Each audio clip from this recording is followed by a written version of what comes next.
Hello, and welcome to another exciting episode of Professionals in the Steubenville area.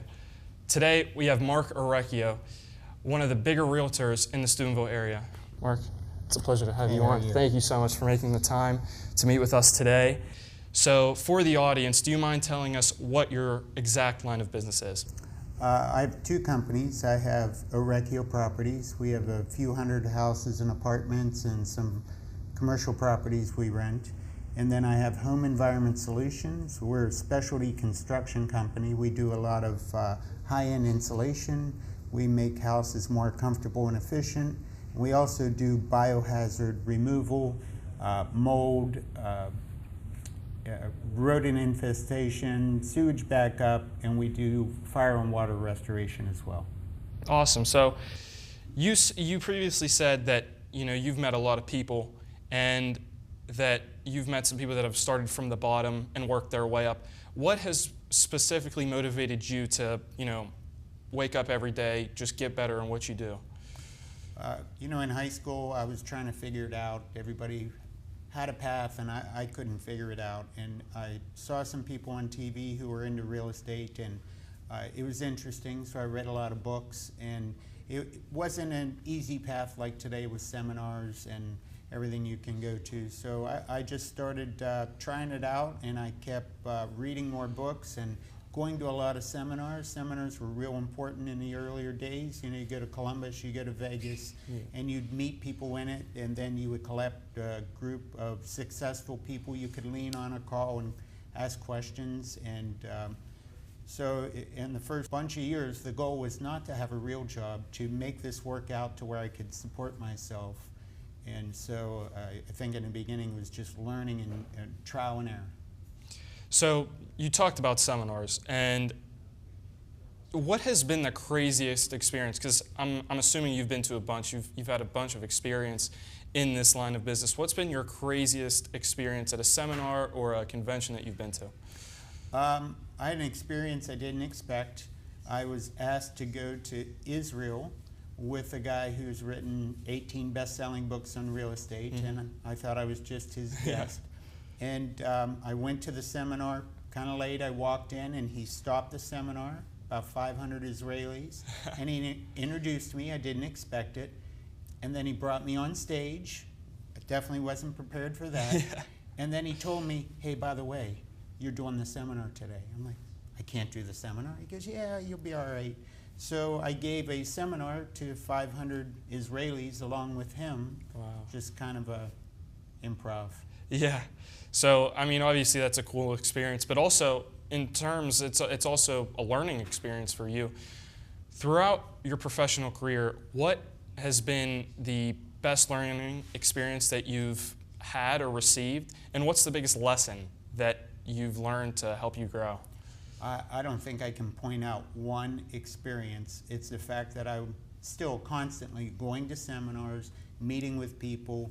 I'll go to professional seminars in real estate and restoration and business growth, and as you go there, you learn from the presenter.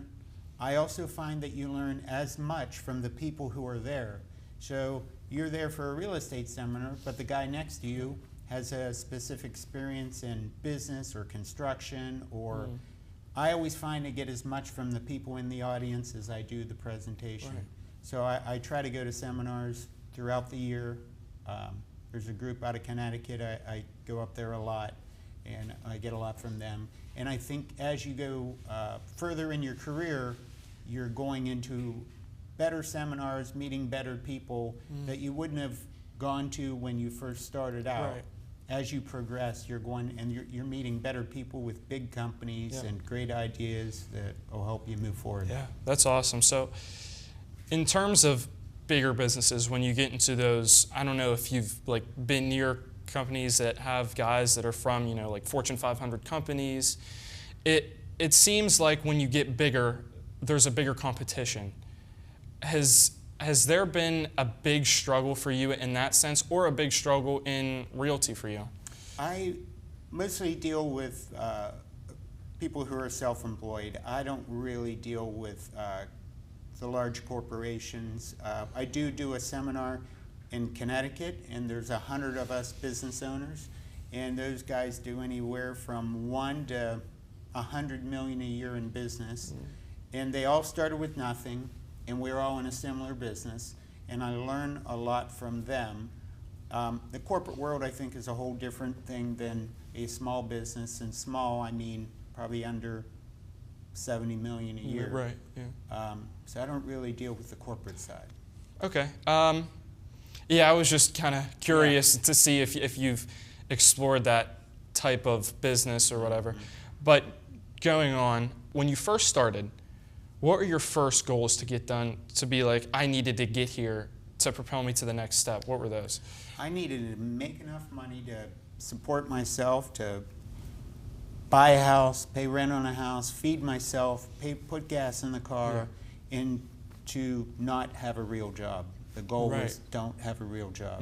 And then from there, you go to the next level, building assets, building your company, growing, you know, and it's generally different levels you're aiming for once you get there.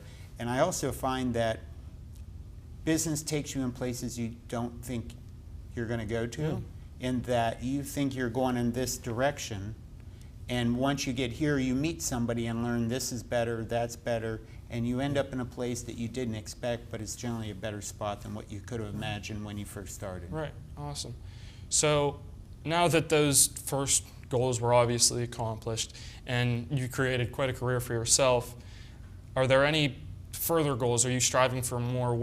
What's ahead for you? As you develop your business and as you age, your goals become different. And now I'm maintaining what I have, and I'm focusing more on just making what I have better. Growth isn't as a priority as it was when I was younger. Now I'm kind of looking to my friend in Connecticut that has helped me a lot. He says he has a goal of having a life full of exceptional shared experiences. Awesome. And that really hit well with me.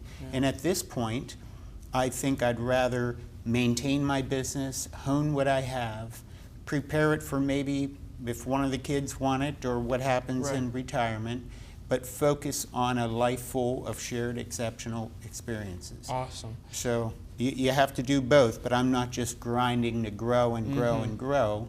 I'm at a point where I'm kind of changing gears. What's better for growing a business, consistency or motivation? Consistency is pretty important, and starting early is super important, because I think life is kind of like a snowball, and if you start growing a business when you're 18, you could grow the snowball big, where if you start when you're 40, time is against you, right? So, and there's a law of compound interest. As you grow, it gets bigger and bigger and bigger, right? So I think consistency, starting early, and you got to fight through the times where you're not motivated, and just get out there and do it. Because the other side is, what are you going to do then? Get a real job, let this fail, you know.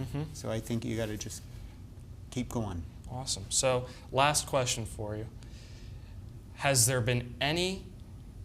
Is there anything that you want to put out there for new entrepreneurs or new business owners that you would just like to say that could either help them or help them grow?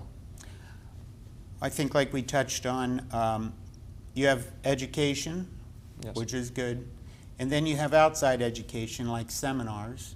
And I think whether you're a dentist or a real estate person or a baker, once you get your business, you can learn as much from going to specialty seminars to grow your business in a better way, right? And the more you go, the more people you meet. And in business, I think one of the most important things is your network. So you're always looking for interesting people, whether they're in your specific business or not, because successful people help successful people. And I have a lot of people that I'm good friends with that own very, very successful businesses that have nothing to do with mine. But if I'm having a problem, whether it's an employee or a marketing thing, I can call them, and they're having the same problems even though their product is different. And the more you build a network of successful people, Yeah. it kind of pulls you up. So I think networking is very important, especially seminars, and you have to always grow, always grow. Read books, there's a lot of good books, there's a lot of good seminars, and just collect a group of successful people, and you gotta eliminate the people who pull you down. Awesome. Mark, thank you so much for taking the time No to be problem. with us today. If you enjoyed this episode, please make sure to watch our next episode, Professionals in Steubenville area. See you next time.